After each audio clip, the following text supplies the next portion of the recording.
2026-এ যারা মাধ্যমিক পরীক্ষা দিচ্ছ, তারা আমার এই ক্লাসগুলো ফলো করো। তাহলে ভৌত বিজ্ঞানে যাদের প্রবলেম আছে, আশা করি তোমরা অনেকটা উপকার পাবে। আপাতত তোমাদের টেস্ট পরীক্ষা তো হয়ে গেছে। এখন যতদিন না টেস্ট পেপার বের হচ্ছে, ততদিন তোমরা যেটা করবে সবথেকে ভালো হবে, সেটা হচ্ছে প্রিভিয়াস ইয়ারের কোয়েশ্চেনগুলো সলভ করো। তাহলে দেখবে কোয়েশ্চেন প্যাটার্ন মোটামুটি একই থাকে। আর আমার এই ভিডিওতে প্রত্যেকটা প্রশ্ন কিভাবে অ্যান্সার আসছে সেটা কিন্তু আমি ক্লিয়ার করে দেবো তোমাদেরকে। তাই মন দিয়ে ভিডিওটা দেখবে। আজকের আমাদের 2018 সাল, এর আগের দিন আমি 2017 সাল করে দিয়েছি। আজকে 2018 সালটা সলিউশন করবো। শুধু এমসিকিউ পার্টটা আগে করছি। এমসিকিউ পার্টটা হয়ে গেলে আমি এরপরে যে 21 নম্বরে তোমাদের শর্ট কোশ্চেন থাকে সেটা আলোচনা করব, এবং তারপরে আস্তে আস্তে 2 নম্বর এবং 3 নম্বরের প্রশ্নগুলো ডিসকাস করব। ঠিক আছে? তো একটা জিনিস মনে রাখবে যে ফিজিক্স বা ভৌত বিজ্ঞানের যে পার্টই তুমি পড়ো না কেন, এটা মুখস্থ করতে যেও না, তাহলে বিপদ আসবে। মুখস্থ করলে আবার ভুলে যাবে। যেটা করতে হবে তোমাদের সেটা হচ্ছে বুঝতে হবে। আর বোঝার জন্য এই ভিডিওগুলো তোমরা যদি দেখো, আশা করি বুঝবে। তো কথা আর বাড়াবো না। হ্যাঁ, আরেকটি কথা বলে নিই। যদি ভৌত বিজ্ঞানের কোনো একটা বিশেষ টপিকের উপরে তোমাদের হয়তো কোনো কিছু বুঝতে পারছো না, তাহলে সেই টপিকটা তোমরা কমেন্ট বক্সে লিখে দিও। আমি অবশ্যই কমেন্টে তোমাদের নেক্সট ভিডিওতে আমি সেটা আলোচনা করে দেবো। যারা আমার ইউটিউব চ্যানেলে সাবস্ক্রাইব করোনি, তোমরা করে নিতে পারো। সেখানেও তোমরা ডিটেলস অনেক ভিডিও পেয়ে যাবে। আর ফেসবুকে যারা নতুন আছো, অবশ্যই সাবস্ক্রাইব করে চ্যানেলটি ফলো করে রেখো। ঠিক আছে, এবার আমরা শুরু করছি আসল বিষয়টা। তো চলো প্রথমে দেখি প্রথম প্রশ্ন। প্রথম প্রশ্নটা হচ্ছে, দেখো, এই প্রথম যে কোয়েশ্চেনটা থাকে এটা কিন্তু তোমাদের প্রথম চ্যাপ্টার থেকেই থাকে। দেখো প্রশ্নটা কি আছে। প্রশ্নটা আছে, গ্রিনহাউস গ্যাস হিসাবে পৃথিবীর উষ্ণতা বৃদ্ধির জন্য নিচের কোন গ্যাসটির অবদান সব থেকে বেশি? তো এটা সঠিক অ্যান্সার হবে কার্বন ডাইঅক্সাইড। আর যদি এটা জৈব গ্রিনহাউস গ্যাস বলতো, তাহলে কিন্তু অ্যান্সার হতো মিথেন। এটা একটু মনে রাখবে। হ্যাঁ, অনেক সময় জৈব গ্রিনহাউস গ্যাস বলে দেয়, অনেকে খেয়াল করো না। তো জৈব গ্রিনহাউস গ্যাস বললে অবশ্যই মিথেন হবে। আর এইখানে যে কোশ্চেন আছে সেটা কিন্তু কার্বন ডাইঅক্সাইড হবে। এবং এর পার্সেন্টেজটাও বলে রাখি, মোটামুটি 50%-এর কাছাকাছি আসে। দেখো 2017 সালের কোশ্চেনে, সেখানেও কিন্তু এখান থেকে ছিল কি, 4টে অপশান দেওয়া ছিল যে কোনটি গ্রিনহাউস গ্যাস নয়। হ্যাঁ, তো সেখানে অপশান ছিল। এখানে বলে রাখি তোমাদের যে দুটো গ্যাস আছে যারা গ্রিনহাউস গ্যাস নয়, সেটা হচ্ছে নাইট্রোজেন ও অক্সিজেন। এই দুটো গ্যাস কিন্তু গ্রিনহাউস গ্যাস নয়। বোঝা গেল?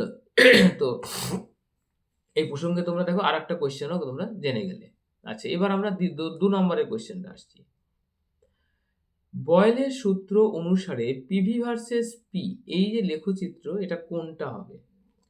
তো বয়েলের সূত্রে আমরা কি জানি, দেখো, পিভি সমান হচ্ছে কনস্ট্যান্ট, মানে ধ্রুবক। পিভি সমান ধ্রুবক, তাহলে পি এর মান বাড়ুক বা কমুক, পিভি কিন্তু একই থাকবে।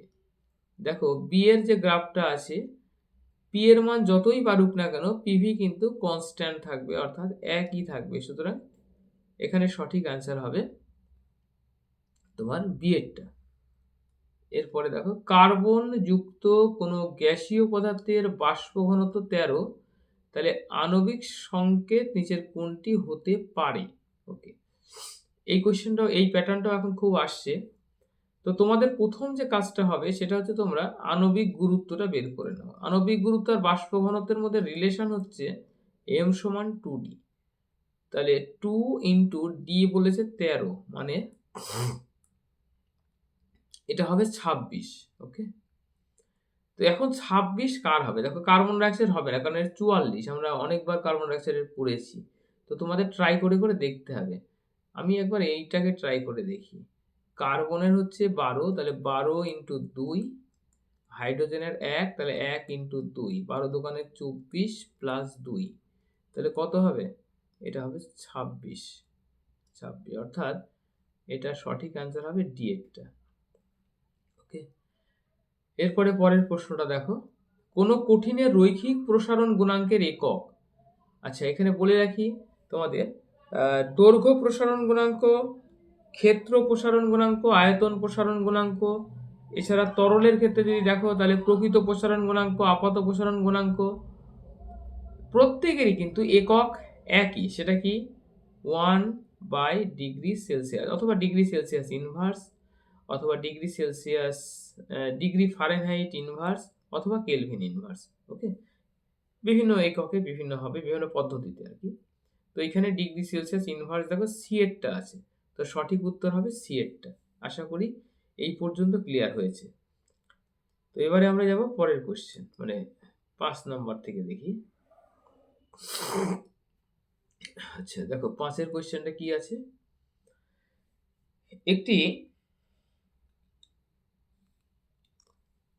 একটি পাতলা লেন্সের আলোক কেন্দ্র এবং ফোকাসের মধ্যে কোনো একটা বস্তু যদি রাখা হয় তাহলে বস্তুটির প্রতিবিম্বের প্রকৃতি কি হবে। আচ্ছা, এখানে ব্যাপারটা একটু বুঝতে হবে তোমাদের। মনে করো এটি একটি লেন্স,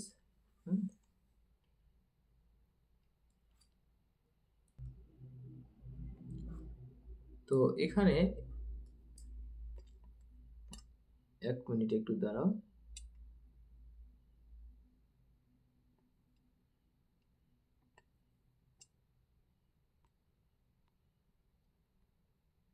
ওকে, তো একটি লেন্সের কোথায় বস্তু রাখলে কিভাবে প্রতিবিম্ব গঠিত হয়, হ্যাঁ সেই ব্যাপারটা একটুখানি ক্লিয়ার হতে হবে। মনে করো আমি এটা একটা লেন্স তো এঁকেছি, এবার ধরো এটা হচ্ছে প্রধান অক্ষ। ওকে, তো এবার একটু ধৈর্য ধরে যা বুঝতে হবে কিন্তু।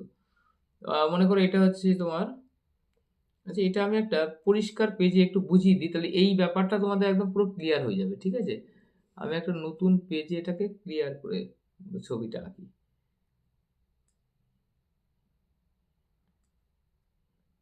এইটা মনে করো একটা উত্তল লেন্স, কারণ ওই শুধুমাত্র ওই কটা কোয়েশ্চেন মুখস্থ করলে হবে না, আশা মানে পুরো যে তোমরা যে জিনিসটা চাইছো সেটা হবে না। ঠিক আছে, তো মনে করো এটা একটা লেন্সের আমি প্রধান অক্ষটা টানলাম। এইবার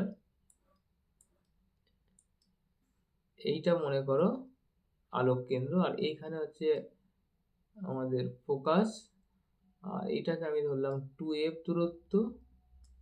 আচ্ছা, এখন প্রশ্ন হচ্ছে কোথায় বস্তু থাকলে কি হবে। দেখো, বস্তু যদি তুমি অসীম দূরত্বে রাখো, মানে ইনফিনিটিতে রাখো, তাহলে প্রতিবিম্ব তৈরি হবে ফোকাসে, এবং প্রতিবিম্বটা সৎ প্রতিবিম্ব হবে এবং আকারে খুব ছোট হবে। যেমন সূর্যের প্রতিবিম্ব আমরা আতস কাচের নিচে খুব ছোট্ট করে দেখতে পাই। এরপরে যদি তুমি অসীম এবং 2 এর, এটা হচ্ছে 2f, হ্যাঁ, এখন যদি তুমি এই অসীম আর 2f এর মধ্যে এইখানটায় যদি একটি বস্তুকে রাখো, তাহলে তার প্রতিবিম্বটা তৈরি হবে কোথায়।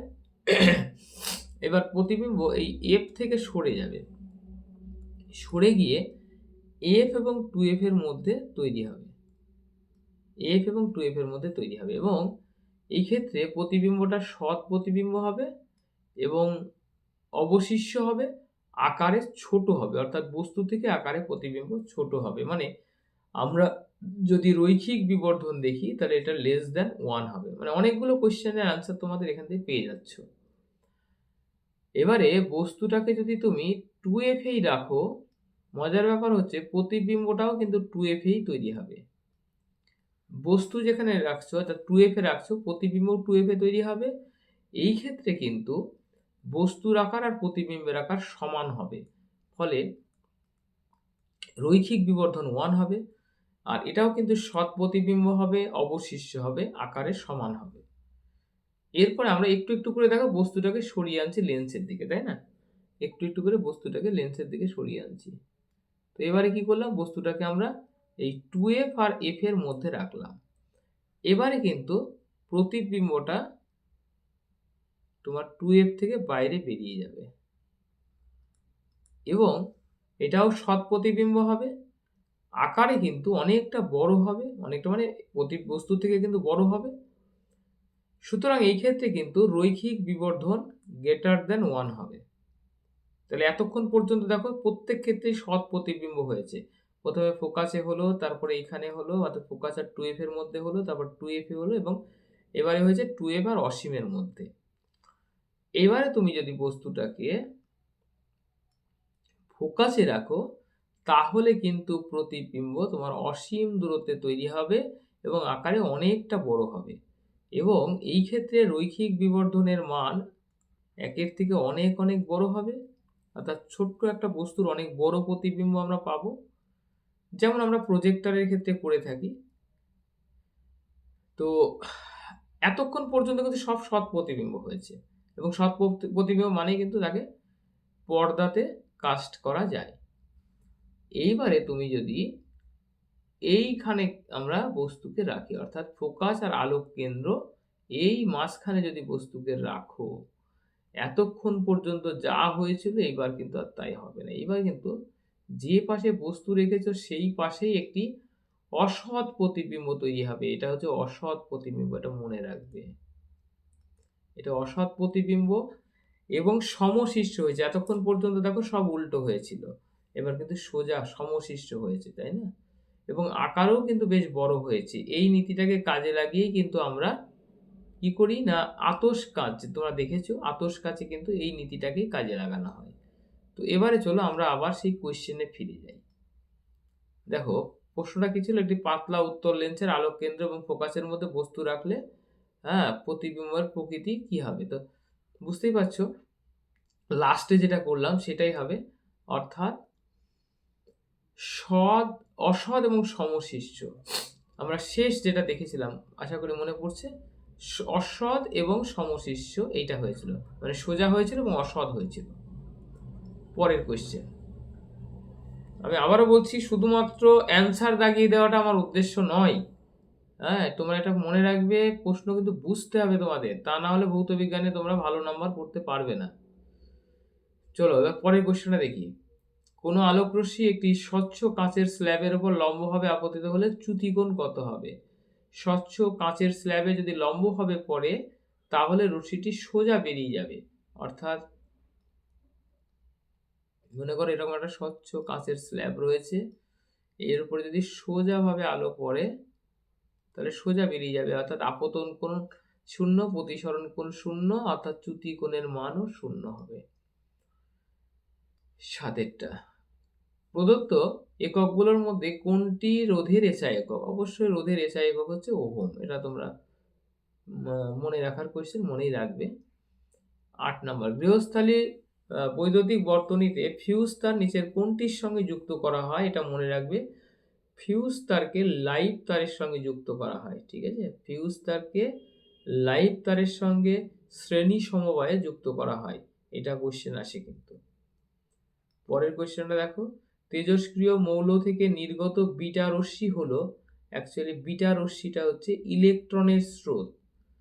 যদিও নিউক্লিয়াসের মধ্যে কোনো নেগেটিভ চার্জ থাকে না, প্রোটন এবং নিউট্রন থাকে, তো সেখানে একটি নিউট্রনের একটি অংশ হিসাবে ইলেকট্রন কিন্তু বেরিয়ে আসে, তো এটা ইলেকট্রনের স্রোত। 10-এর কোয়েশ্চেনটা দেখো, দীর্ঘ পর্যায় সারণীতে শ্রেণীর সংখ্যা কত? দীর্ঘ পর্যায় সারণীতে শ্রেণীর সংখ্যা হচ্ছে 18টি, এটা মনে রাখবে। 11টা, প্রদত্ত কোন যৌগটি গঠনের ক্ষেত্রে অষ্টক নীতি মান্য করা হয় না?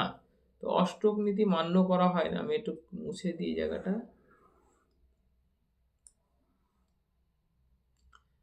অষ্টক নীতি মান্য করা হয় না কোথায়? দেখো কোথায় গেল কোশ্চেনটা, হ্যাঁ এই যে সোডিয়াম ক্লোরাইড, লিথিয়াম হাইড্রাইড। আচ্ছা দেখো এখানে অষ্টক নীতি মানে হচ্ছে বাইরের কক্ষে 8টা ইলেকট্রন কমপ্লিট করা, তো তাহলে লিথিয়ামের তো বাইরের কক্ষে 8টা ইলেকট্রনের প্রশ্নই আসে না, তাই লিথিয়াম হাইড্রাইড এটা কিন্তু অষ্টক নীতি মান্য করে না। এবার 12-র কোশ্চেনটা দেখো, প্রদত্ত কোনটি তড়িৎ পরিবহন করতে পারে? এক হচ্ছে গলিত NaCl, তরল HCl, কঠিন NaCl আর গ্লুকোজের জলীয় দ্রবণ। তো এখানে সঠিক অ্যান্সার হবে গলিত NaCl তড়িৎ পরিবহন করতে পারে। নেক্সট কোয়েশ্চেন, কপার সালফেটের জলীয় দ্রবণে অতিরিক্ত পরিমাণ জলীয় অ্যামোনিয়া যোগ করলে দ্রবণের বর্ণ হবে গাঢ় নীল বর্ণের। এরপরে আসি, প্রদত্ত কোন ধাতু সংকরে জিঙ্ক বর্তমান, অর্থাৎ জিঙ্ক আছে এর মধ্যে, কোনটির মধ্যে জিঙ্ক আছে? ঠিক আছে, কাঁসা, পিতল, ব্রোঞ্জ এবং ডুরালুমিন। এটা হচ্ছে পিতল। প্রদত্ত কোনটি একটি সম্পৃক্ত হাইড্রোকার্বন? সম্পৃক্ত হাইড্রোকার্বন মানে হচ্ছে তোমার সাধারণ সংকেত হচ্ছে, মনে রাখবে, CnH2n+2। এইটা হচ্ছে সাধারণ সংকেত। তাহলে এখানে দেখো, যদি সি এর মান তুমি 3 বসাও তাহলে 3 দুগুণে 6 আর 2 8 হবে, সুতরাং এটা হচ্ছে না। 2 বসালে 2 দুগুণে 4 আর 2 6 হবে, এটাও হচ্ছে না, এটাও হচ্ছে না। দেখো এইটা হবে সঠিক অ্যান্সার। সি, এখানে 2 বসাও তাহলে 2 দুগুণে 4 আর 2 কত হচ্ছে 6, এন এর মান এইচ এর মান কত হচ্ছে 2 × 2 + 2 মানে 6, অর্থাৎ সংকেতটা হবে C2H6। ওকে, তো আশা করি তোমরা 2018 সালের টোটাল পার্টটা আশা করি বুঝতে পেরেছো। আবারও বলছি, মুখস্থ নয়, বুঝতে হবে। আর বুঝতে গেলে তোমাদের কিন্তু আমার এই ভিডিওগুলো অবশ্যই দেখতে হবে, কারণ ভৌত বিজ্ঞান মুখস্থ করে কিন্তু ভালো রেজাল্ট সম্ভব নয়। তাই আবারও বলছি, এখনো সময় আছে, তোমরা মুখস্থ নয়, আস্তে আস্তে বোঝার চেষ্টা করো। আর প্রতিদিনই প্রায় আমি চেষ্টা করব তোমাদেরকে এই সলিউশনগুলো করে দেওয়ার। থ্যাংক ইউ, দেখা হবে পরের ভিডিওতে।